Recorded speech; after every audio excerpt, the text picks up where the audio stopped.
இதை 3 வேளைக்கு சாப்பிடு. இதை சாப்பிட்டு சாப்பிடலாமா இல்ல சாப்பிட்டுட்டு இதை சாப்பிடலாமா? சாப்பிட்டு சாப்பிட்டு சாப்பிடு. ஏய் போயா அடுத்தாள்.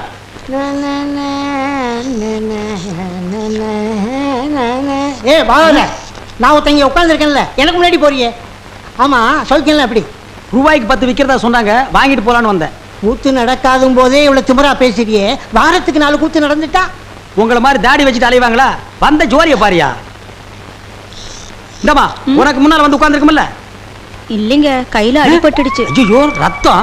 ரத்தம்? ஆமா ரத்தம். போமா இந்தமா, இந்த ரத்தம் எப்படி வந்துச்சு? தோசை சுடும்போது. தோசை சுடும்போது வந்துச்சாமல்ல, அது என்ன தோசைக்கல்லா இல்ல அருவாக்கல்லா? நான் நினைக்கிறேன் ஆட்டுக்கல்லா இருக்கும். இல்ல பூட்டுக்கல்லு. போயா. டேய் என்னாச்சு? எப்படி அடிபட்டது? ஏய் என்னதெல்லாம்?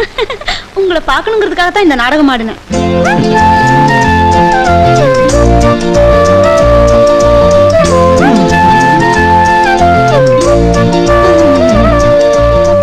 பார்க்கணும் பேசணும்னு ஆசை இருந்தா மட்டும் போதுமா? எப்ப சந்திக்கணும், எங்க சந்திக்கணும்னு விவரம் எழுத வேண்டாமா? ஏன் பெரியவரே இவ்வளவு நேரமா கம்பவுண்டர் மருந்து தடவுறா? தடவ மாட்டான். புடிப்பாங்கறியா? சாயந்தரமா ஆத்தங்கரையில சந்திப்போம். ஐயோ சீக்கிரம் கட்டிப்படுங்க.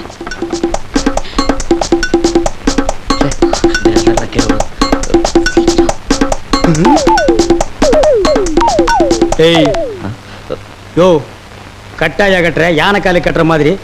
உள்ள வரும்போது அந்த கையில காயம், வெளியில போகும்போது இந்த கையில கட்டு, வீட்டுக்கு போகும்போது எதுல கட்ட போற? நடிக்கணும்னு ஆசை இருக்கு, அதை கொஞ்சம் நல்லா தான் பண்ணுங்களேம்மா. அண்ணே இங்க நடந்ததெல்லாம் சத்தியமா யாருகிட்டையும் சொல்ல மாட்டேன். ஆனா எனக்கு நீ ஒரே ஒரு உதவி செய்யணும். சொல்லுங்கண்ணே, காத்துட்டு இருக்கேன். தயவு செஞ்சு நீ கொடுத்த 10 ரூபாயை நீயே எடுத்துக்க. என்ன தைரியத்துலடா இதையெல்லாம் பாக்கெட்ல வச்சுட்டு அலையறீங்க? இதை வச்சு என்ன செய்ய முடியும்? நீயே வச்சுக்க. அண்ணே 1ஆம் தேதி சம்பளம் வாங்க உடனே பாதி எனக்கு கொடுத்துறேன். பாதியா? ஒரு நியாய தர்மமா கேளுங்க. நீ ஒரு நியாய தர்மத்தோட பேசணும். எனக்கு வேலை வெட்டி இருந்தா இந்த 10 ரூபாயை நான் உங்ககிட்ட கை நீட்டி கேட்பனா? அதுக்கு நான் தான் கிடைச்சேனா? ஆமா, இந்த ஊர்ல ஒரே ஆஸ்பத்திரி இருக்கு, நீ ஒரே கம்பவுண்டர் இருக்க, ஒரு தடவை தான் லவ் பண்ணுவ. அதுவும் இந்த மாதிரி பொண்ணெல்லாம் உனக்கு கிடைக்குமா? நல்லா யோசனை பண்ணி பாரு. 1ஆம் தேதி சம்பளம் வாங்கி பாதி என்கிட்ட கொடுத்துறேன். நீ கொடுக்க முடியும், நீ கொடுக்குற, நீ கொடுக்குற. சே